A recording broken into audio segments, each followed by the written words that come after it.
Hello everybody, it is good to see you all. So I'm making this video to address a bit of an issue that's basically always been a part of Dead by Daylight since its very beginning, but also I'm making it to try to help people understand it and not be a part of that issue. So recently on one of my Survivor streams, I was against a ghoul, and I had a Cheryl teammate that was giving up basically at the start of the match. Now I'm going to show you the whole entire game from start to finish, as well as also provide some extra commentary on what the Cheryl was doing and why she was actually doing it. And after that, I want to talk about how to not be like that Cheryl and what you can do better to hopefully end up improving your Dead by Daylight experience. I hope you all enjoy. Hello, how are you? So, something to note, I was only playing with the Dwight in this match, and neither of us really like versing Ghoul. You can hear my annoyance when we find out who the killer is. Yay! So nobody. Although we have a decent map for versing him at least. He's chasing me.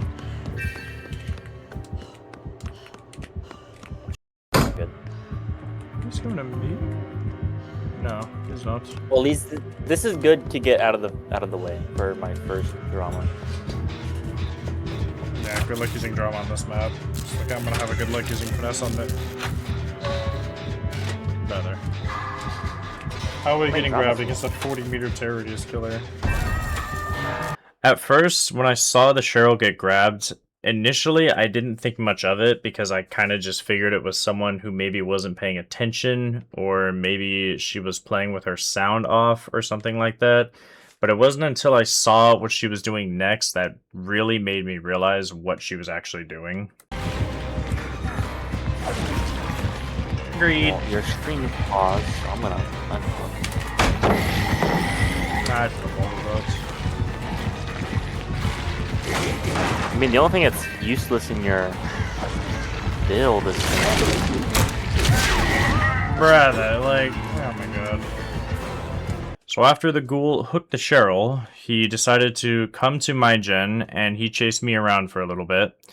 And in our chase, we ended up passing by the Cheryl, and this is what she decided to do. Okay. Bro, Cheryl's just giving up, bro. She's spamming a Are you serious? Girl, nobody likes Kaneki, but holy shit, I suffer too. Holy hell, bro. That's right. Cheryl decided to just get in and out of the locker, basically trying to get the ghoul to switch from chasing me to hooking her instead, because she was still trying to go next. And even after all of this, despite me saving her off of hook, she still decided to do one more thing before the ghoul finally got rid of her. Man, he's still upstairs.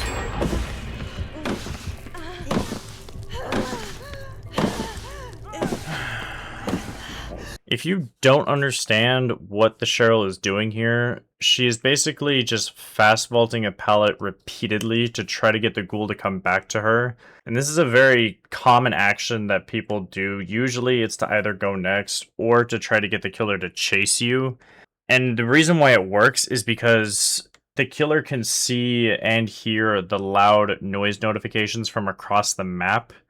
And so it typically gets them to come back to get them to stop, pretty much. This is what it looks like in game.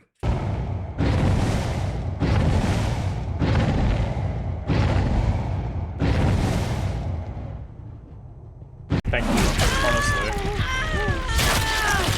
This is the one time I will support a Kaneki.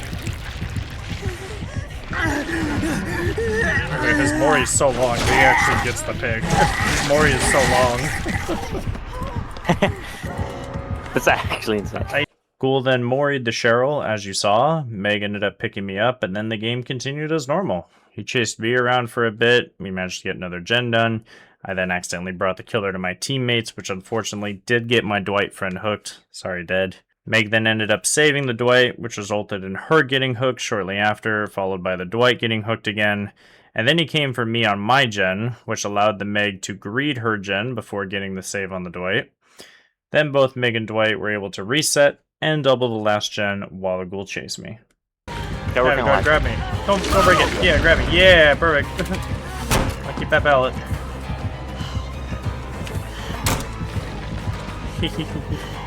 I go back to pallet. You have to break it now, though. I'm stuck at a TNL now, so it's a ticking time bomb for me.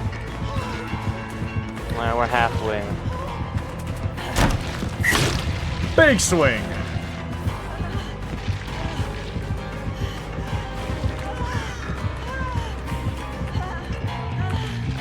I'm dead here.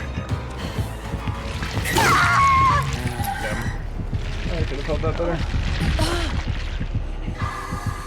Well, we get the again, so that's good. Now, this endgame played out pretty normal. He didn't camp me on hook for some reason. I assume it's because he wanted to get the Mori on the Dwight. But we did somehow manage a 2-man out despite Cheryl giving up at the beginning. However, despite her being out of the match, that still didn't stop her from adding in one more thing, which I found out at the end of the game. Did she not open it? She 99 did. We should be fine now. Yeah, I guess so. Hey, look how winnable this is. What the? Okay. you saw though. I might trip. No, it's up to you, Pasta. Whatever you want to do. You were played. Don't know. Oh my. They were guys, really angry. Guys, again, don't be this Cheryl. What the fuck? It's just a killer, bro. It's not a big deal. Brother.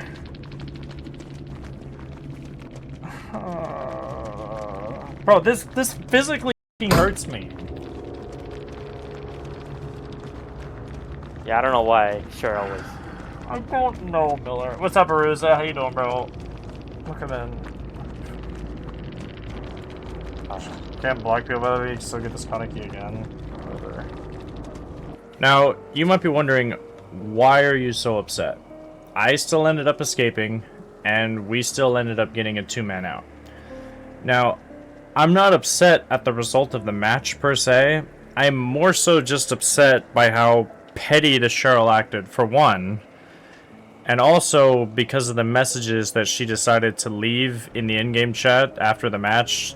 There's honestly never really a reason to leave that kind of stuff in the in-game chat after a match of Dead by Daylight. So, how do you not be like this, Cheryl?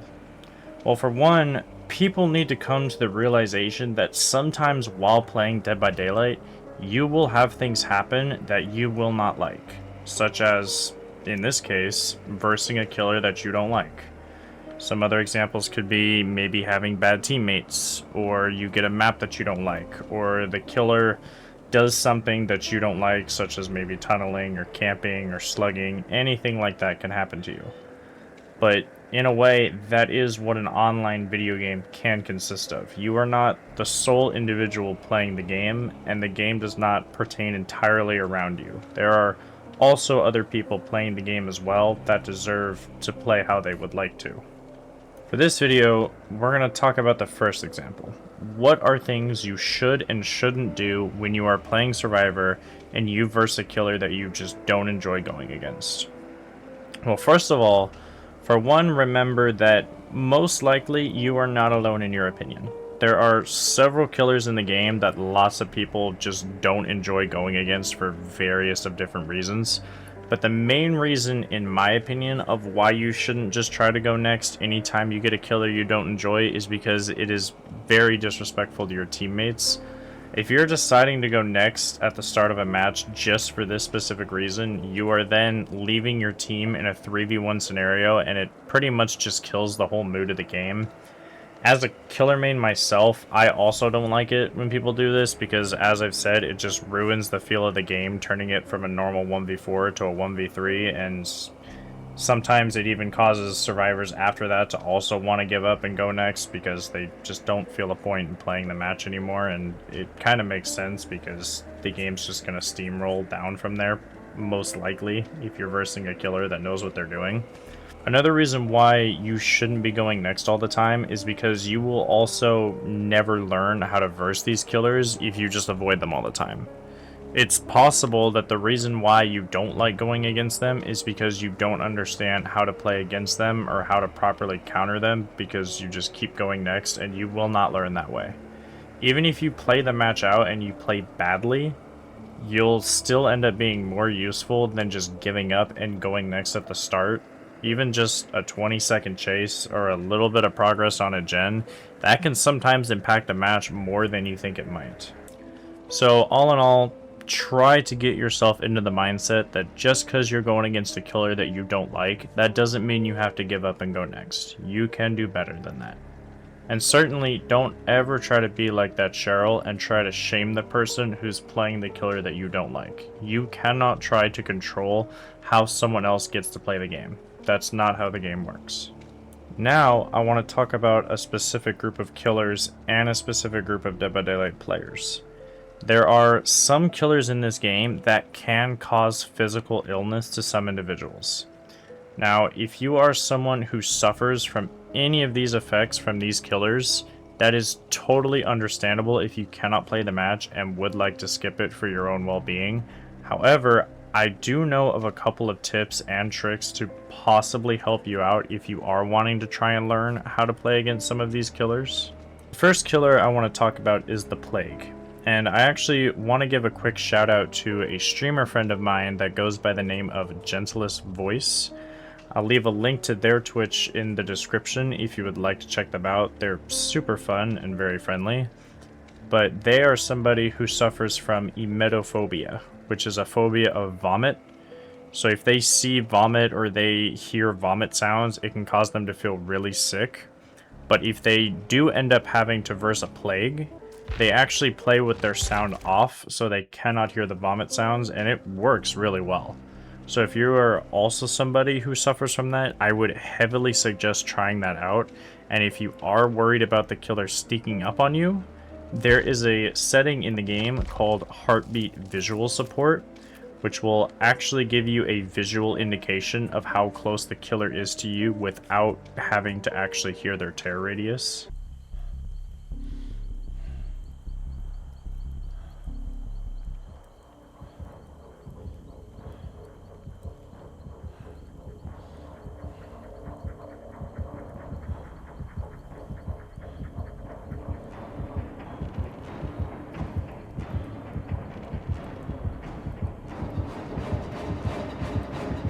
The next killer I want to talk about is the Dredge. If you struggle to verse the Dredge, it is most likely because of his Nightfall, and if you have vision problems, it can definitely be very difficult to be able to see really anything at all. However, there is something that people do forget about when versing him, and that's that while Nightfall does make you physically blind, it does not actually give you the blindness status effect. Meaning you can still see auras even when the world is in Nightfall. This includes pallets, windows, breakable walls, your teammates, chests, and totems.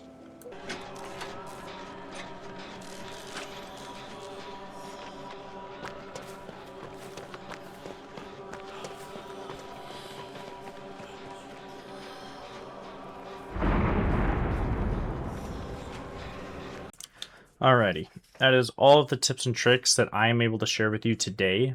If you are somebody who acts like that Cheryl you saw earlier, please think about what you're doing and the other players that are in the matches that you play. That's all from me. Take care of yourselves, and I'll see you all next time.